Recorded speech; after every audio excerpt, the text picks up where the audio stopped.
Hi, my name is Monica Ramsaiti, and today I'll be presenting International Marketing Management issues for McDonald's brand.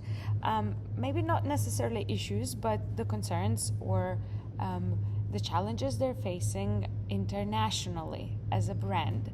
I am referring to the article that was published on the 8th of January 2025. It was published on the news.com in Australia, and it just presents the fact that McDonald's is introducing a new summer flavored menu that includes the most iconic Australian items such as Vegemite and crunchy ice cream. So let's dive into the actual article. It says that Macca's has launched its summer menu featuring the most iconic flavors such as Vegemite Shaker Fries, meaning that it's not really like Vegemite fries, it's just the sprinkly spices that you can flavor your fries with, and it tastes like Vegemite. Cadbury Crunchy McFlurry, people loved it. I've seen a lot of comments about it that like finally Macca's is bringing the crunchy back. Everyone's excited about McFlurry, that's for sure. Not as much as Vegemite fries, but we'll see. And the McOz Burger, as well as the actual bundle. So if you wanted to get them all together, you can just get a bundle, and you will also get a bucket hat. There you go.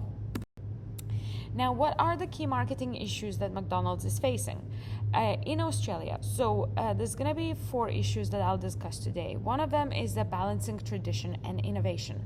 So, of course, Australians are, in general, they love Vegemite and McFlurry and Oz Burger.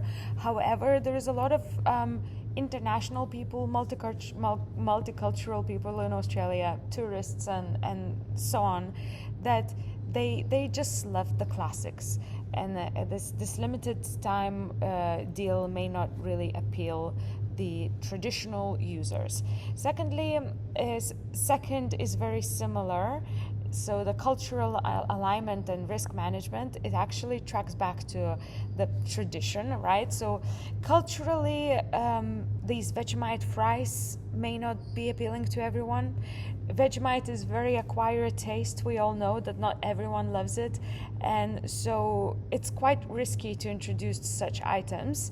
However, it's optional, right? It's not like they eliminated completely other items from the menu, so it's not that big of a risk, but still it's important to manage that what's new and what's old classics to keep everyone happy, right? Additionally, as the third item is promotion and customer engagement. So such new item on the menu, no one heard of, and of course everybody knows McDonald's, but they don't know these new items, so they're gonna have to be heavily advertised. They're marketed through various mediums and maybe social platforms, endorsed by famous people, maybe TV, radio ads, competitions.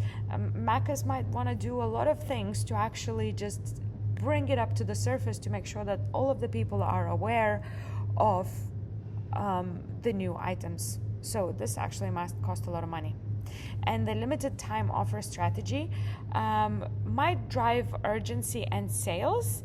However, people might just find it a little bit confusing and annoying sometimes. Like, so when is this gonna end? Or how about the rest, the classic deals and so on. So even though it drives urgency and sales, it might add confusion to regularly loyal clients.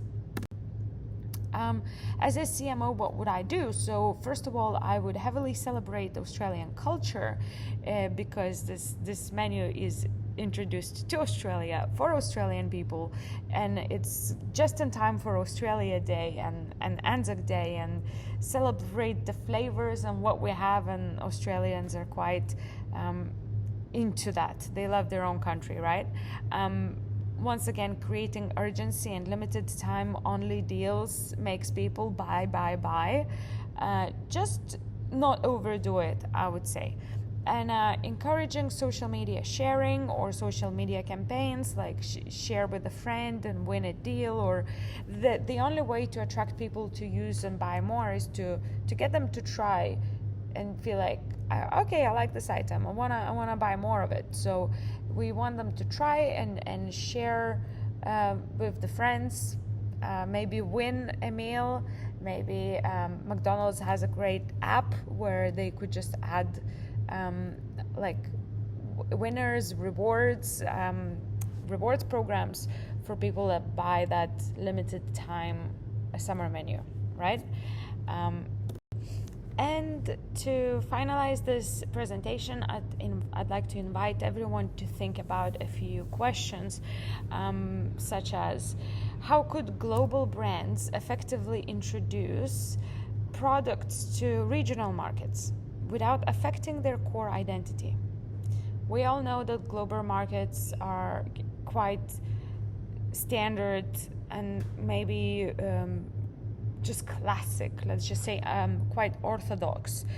But regional markets can be very unique and special and cultural, right? So those regional markets, how do we penetrate those regional markets without affecting our core company values, right? What are the risks of introducing culturally specific menu items in a diverse market? And I think there might be a lot of risks introducing those products to diverse markets, because you can't simply please everybody. So what are the risks and how can we manage them? And how can limited time offers boost sales and engagement? That's a really great question. I think that's great. Limited time deals can really create some urgency and make people engage more. Of course, maybe it's more of a short-term effect that could lead into a long-term. So there's a lot of opportunities there. Thank you for watching.